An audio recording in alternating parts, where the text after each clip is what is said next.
సుగాలి ప్రీతి case వ్యవహారం మీద పవన్ కళ్యాణ్ స్పందించారు. నా పరిస్థితికి పండ్లున్న చెట్లకే రాళ్ల దెబ్బలన్న చందంగా తయారైంది.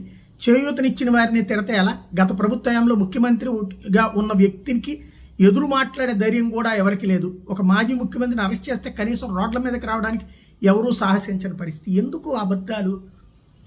తెల్లారు లేచిన దగ్గర నుంచి రఘురామకృష్ణరాజు పచ్చి బూతులు తిట్టేవాడు. అట్లాగే మాట్లాడని వాళ్ళు ఎవరున్నారు జగన్ మీదన? ముఖ్యమంత్రిగా ఉండగానే తిట్టనోళ్ళు ఎవరున్నారు? ఇదే పవన్ కళ్యాణ్ ఎన్ని వందల సార్లు తిట్టుంటారు. చెప్పులు తీసుకు కొడతా నా కొడకల్లారా, రౌడీ నా కొడకల్లారా, నేలకి నాకిచ్చేస్తా నా కొడకల్లారా అని మాట్లాడలేదా పవన్ కళ్యాణ్? ఎన్నిసార్లు మాట్లాడుంటారు 5 ఏళ్లలో? అదే సందర్భంలో మాట్లాడని నాయకుడు ఎవరున్నారు అసలు తెలుగుదేశంలో? పట్టాభి దగ్గర నుంచి ఓ దేవినేని ఉమా దగ్గర నుంచి తిట్టనోళ్ళు ఎవరున్నారు జగన్ని? ఆ తిట్టిన సందర్భంలోనే తెలుగుదేశం పార్టీ కార్యాలయం మీద దాడు, గన్నవరం పార్టీ కార్యాలయం మీద దాడు. తిట్టలేదు, ఎవరు ఏమనలేదు, మాట్లాడడానికే ధైర్యం చేయట్లేదు. నేను అప్పుడు వచ్చి మాట్లాడాను, ధైర్యం చేశాను అని చెప్పడం ఎందుకు నాకు అర్థం కాలేదు. అక్కడ ఈయన మాట్లాడడం ధైర్యండి. ఆ రఘురామకృష్ణరాజు అయితే 6వ నెల నుంచినే బిగిన్ చేశాడు కదా ఆయన. ఎవరు తగ్గారు రోజున జగన్ తిట్టడంలో? సోషల్ మీడియా ఏ రోజున్న జగన్ని తిట్టడం ఆగిందా? ఆ రోజున ఎవరు మాట్లాడే ధైర్యం చేయకపోతే నేను మాట్లాడాను అని చెప్తున్నారు ఆయన. మరి అది అంటే సుగాలి ప్రీతి వ్యవహారంలో వాళ్ళ అమ్మ అడిగే ప్రశ్నలకి రివర్స్లో అనమాట.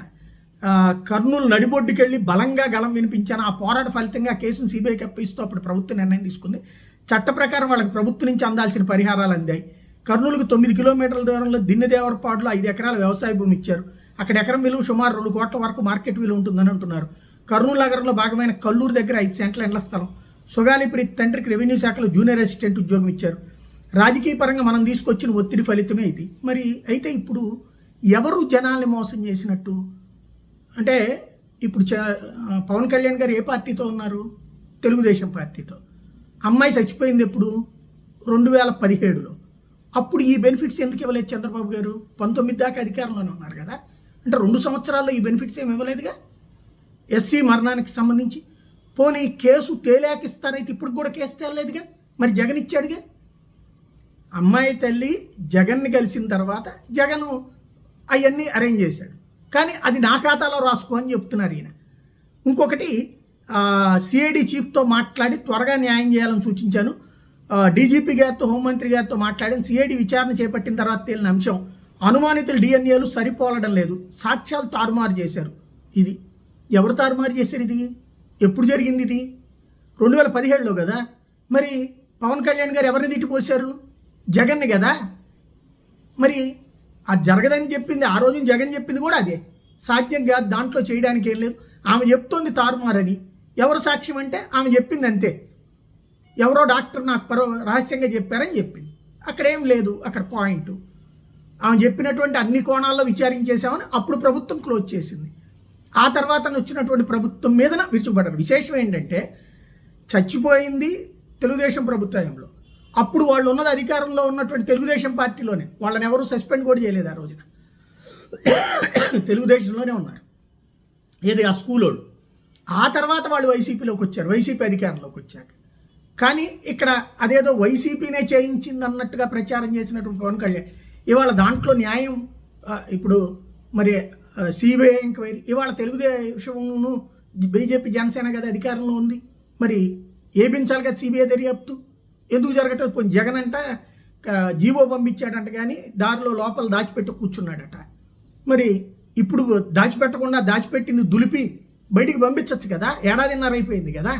ఇప్పుడు సుగాలి ప్రీతి తల్లి రోడ్డు ఎక్కిన తర్వాత అర్రే అసలు నీకు న్యాయం జరిగిందంటే వచ్చిందంటే నా వల్లే అనుకో. అంటే ఇది ఏ విధమైనటువంటి న్యాయం? ఆమెకు ఆ రకనైతే కనుక 2019 తర్వాతన జగన్ టైంలోనే ఏనాడు ఇచ్చేశారు కదా, అది న్యాయం అయిపోయినట్టే కదా. అది నేను ఇప్పించానంటే అంతకుముందు ఇబ్బంది ఎవరు? నీ కూటమిలో ఉన్నటువంటి నీ ప్రధానమైనటువంటి భాగస్వామి అయినటువంటి తెలుగుదేశమే కదా. ఓవరాల్గా ప్రతిపక్షంలో ఉన్నప్పుడు 100 తిట్టిపోయొచ్చు, అధికారంలోకి వచ్చాక అసలు నిజాలు తెలిసాక అది కూడా ఎదురోళ్ళ మీదనే వేసేయడం అనేటటువంటిది ఇందులో స్పెషాలిటీ.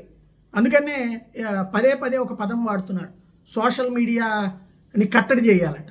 ఇంతకుముందు ఆ సోషల్ మీడియా ద్వారానే అసలు జనసేన ముందుకు వచ్చింది. ఆ సోషల్ మీడియానే లేకపోతే జనసేనే లేదు అక్కడ. ఎందుకంటే ఆ రోజున జనసేనని అమ్మనక్కల్ని తిట్టేటటువంటి వాళ్ళు, అటు తెలుగుదేశం ఇటు వైసీపీ కూడా. అయినా సరే సోషల్ మీడియా ద్వారానే ముందుకు వచ్చింది. ఇవాళ మెయిన్ స్ట్రీమ్ మీడియా మనకు సపోర్ట్ చేయగానే సోషల్ మీడియా నచ్చలేదా? ఇదే సోషల్ మీడియా ద్వారా కదా ఆ రోజున ఊరువాడ వెళ్ళి చంద్రబాబు గారి ప్రభుత్వం మీద నెగిటివ్గా మాట్లాడగలిగింది. మరి ఇవాళ వచ్చేటప్పటికి అదే సోషల్ మీడియా మనల్ని ప్రశ్నిస్తుంటే మనం ప్రశ్నించద్దా? సోషల్ మీడియాలో ఒక తప్పు ఎవడన్నా పెడితే కౌంటర్ చేయడానికి రెండో వాడికి అక్కడ ఆటోమేటిక్ హక్కు ఉంది. కానీ మెయిన్ స్ట్రీమ్ మీడియాలో ఈటీవీను, ఏబిఎన్ను, మహా టీవీ, TV5 వీటిట్లలో అడ్డదిడ్డంగా తిట్టిపోసిన, తప్పుడు ప్రచారాలు చేసిన దాన్ని ఖండించడానికి ఏముంది? ఖండిస్తే ఖండించామని చెప్పి దానికి మళ్ళీ తిడతా ఇంకో 4 వార్తలు వేస్తారు వాళ్ళు. అక్కడ అసలు ఛాయిసే లేదే. అది గొప్ప ప్రజాస్వామ్యతంగా ఉంది. ఇప్పుడు అదే సందర్భంలో ఇక్కడ ప్రజాస్వామ్యం చచ్చిపోయిందా సోషల్ మీడియాలో? ఎక్కడికి వెళ్ళిపోతున్నాం మనం? ఏం నేర్చుకున్నాం? ఏం నేర్పుదాం అనుకుంటున్నాం జనానికి? ఒక్కసారి ఆలోచించుకోవాలి. పవన్ కళ్యాణ్ని మార్పు కోరుకున్నారు ఇక్కడ ప్రజలు. పవన్ కళ్యాణ్ నుండి రాజకీయ మార్పు కోరుకున్నారు. కానీ పవన్ కళ్యాణ్లో మార్పు కాదు. ఆ దరిద్రపు రాజకీయాల్లోకి తనెళ్ళిపోతే ఇంకేంటి ఇంక అందులో?